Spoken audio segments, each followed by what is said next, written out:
কত টাকা হলো দিদি? 20 টাকা হয়েছে দিদি। যা, আমি না টাকাটা আনতেই ভুলে গেছি। আমার পার্স ব্যাগটা আমি বাড়িতে ভুলে রেখে এসেছি। আরে দিদি, তোমার কাছে খুচরো থাকলে দেখো না, আমি আবার ভাড়ায় যাব। না না, খুচরোই তো নেই আমার কাছে, মানি ব্যাগটাই তো বাড়ি ফেলে এসেছি।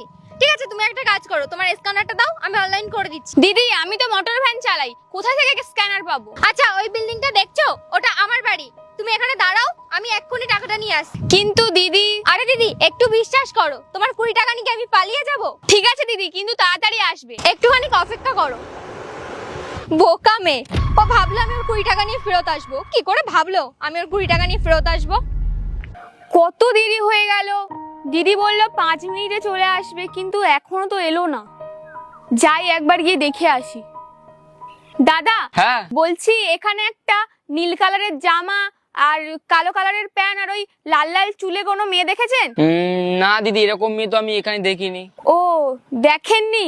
আচ্ছা ঠিক আছে।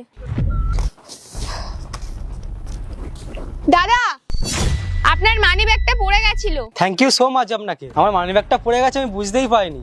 আর এটা না পেলে আমার তো অনেক কিছু লস হয়ে যেত। এতে আমার এটিএম, টাকা পয়সা সব কিছু আছে। Thank you. কোনো ব্যাপার না দাদা, আমি বলে তো দিয়ে দিলাম, কিন্তু আমার জায়গায় অন্য কেউ থাকলে হয়তো নিয়ে নিত। হ্যাঁ, কথাটা আপনি ঠিক বলেছেন। এখনকার সময় আপনার মতো এরকম সৎ মানুষ খুব কম। আপনার সততা দেখে আমার ভীষণ ভালো লাগলো। আচ্ছা, আপনার কি হয়েছে? আপনি এত টেনশন করছেন কেন? কোনো প্রবলেম হয়েছে কি? আমাকে বলতে পারেন। আপনি এত সৎ মানুষ, আমার এত হেল্প করলেন। টাকা পয়সা কিছু লাগবে বলুন, আমি দিচ্ছি। আরে না না দাদা, আমি মোটর ভ্যান চালাই। ওই কি হয়েছে, একটা ম্যাডাম আমার ভ্যানে উঠেছিল, তারপর ম্যাডাম বললো ম্যাডামের কাছে টাকা নেই। আমি বললাম যে যদি খুচরো থাকে তাহলে দিয়ে দাও, আর উনি বলেছিল উনি এই সামনের বিল্ডিংটাতে থাকে আর 5 মিনিটের মধ্যেই টাকা নিয়ে চলে আসবে। 2 ঘন্টা অপেক্ষা করতে করতে এখন আমি নিজেই খুঁজতে বেরিয়ে গেছি, আর বুঝতেই পারছি না কোথায় চলে গেল। আর আমি তখন থেকে রাস্তায় অনেককে জিজ্ঞাসা করছি যদি কোনো কালো প্যান্ট, নীল শার্ট আর লাল লাল চুলের কোনো দিদিকে দেখে থাকে তো, কিন্তু কেউই বলতে পারছে না। ছি, এত নিচু মানুষ ওই পৃথিবীতে আছে? 10-20 টাকার জন্য এইরকম করে? আপনি একদম চিন্তা করবেন না, আমি এখানের ক্লাবের মেম্বার। আপনি কি বলেন, মেয়েটা কেমন? কালো প্যান্ট ছিল, নীল ছিল, চুলটা লাল ছিল, তাই তো? আপনি একটা কাজ করুন, আপনি আমার সাথে আমার বাড়ি চলুন, আমার বাড়ি ওখানে রেস্ট নিন। আর আপনার সাথে কে এরকম করছে আমি দেখছি, আমি ওনাকে খুঁজে বার করছি। আপনি চলুন। ঠিক আছে দাদা। হ্যাঁ, আসো আসো। এটা আমার বোন। তুমি এখানে কি করছো? ম্যাডাম, আপনি এখানে? তোরা দুজনকে চিনিস? না দাদা, আমি একে চিনি না। হ্যাঁ স্যার, আমি ওনাকে চিনি। এই তো সেই যে আমাকে 5 মিনিটে টাকা দিয়ে যাবে বলেছিল। কোয়েল, তুইও টাকা দিসনি? আমি আরো ভাবছিলাম এরকম মানুষ কি হতে পারে যে আমাদের এখানে থাকে, যে ওনার টাকা দেয়নি।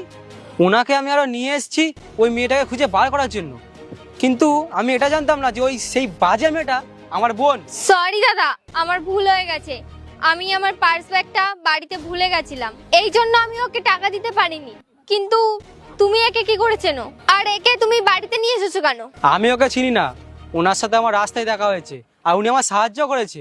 আমার মানি ব্যাগটা রাস্তায় পড়ে গেছিল, কিন্তু উনি কত সৎ, উনি পুরো সততার সাথে সেটা আমার ফেরত দিল। ওতে আমার এটিএম ছিল, টাকা পয়সা ছিল। উনি আমার সাহায্য করেছে, তাই আমি ওনার সাহায্য করবো বলে আমি আমার বাড়িতে আনলাম।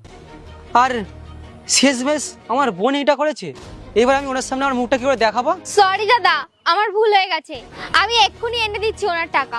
দাঁড়ান ম্যাডাম, এখন আর আপনার টাকা আনার কোনো দরকার নেই। আপনাকে শুধু বলার জন্যই খুঁজছিলাম, সামান্য 20 টাকার জন্য আপনি আপনার চরিত্রটা খারাপ করে দিয়েছেন। আপনার দাদাকে তো আমি চিনতামই না যে এটা আপনার দাদা, আমি শুধু ওনাকে হেল্প করেছি। একটা কথা বলবো আপনাকে ম্যাডাম, আপনি কখনোই গরিবদের টাকা নিয়ে ভালো থাকতে পারবেন না। আর আপনি আপনার দাদার থেকেই শিখুন মানুষটা কতটা সৎ। উনি জানেন যে গরিবদের সাথে কিভাবে ব্যবহার করতে হয়, আর আপনার মধ্যে না আছে ভালো ব্যবহার আর না আছে মানসিকতা। ঠিক আছে, ছাড়ো, আমার যা বলার আমি তা বলে দিয়েছি, এখন আমি আসছি।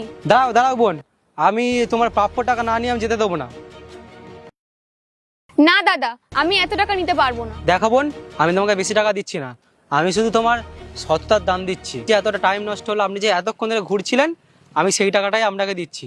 আর হ্যাঁ, আমার বোনের জন্য আমি আপনার কাছে ক্ষমা চাইছি। আপনি শুধু টাকাটা রাখুন। ধন্যবাদ দাদা। আজকে তুই আমার মাথাটা পুরো মাটিতে মিশিয়ে দিলি। লজ্জা লাগছে তোকে আমার বোন বলতে। বোন, তুমি চলো, তোমাদের বাড়ি খাওয়া দাওয়া করে যাবে।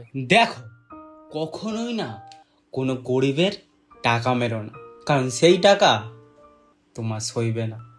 কেমন লাগলো জানাবে, তাড়াতাড়ি ফলো করে দাও।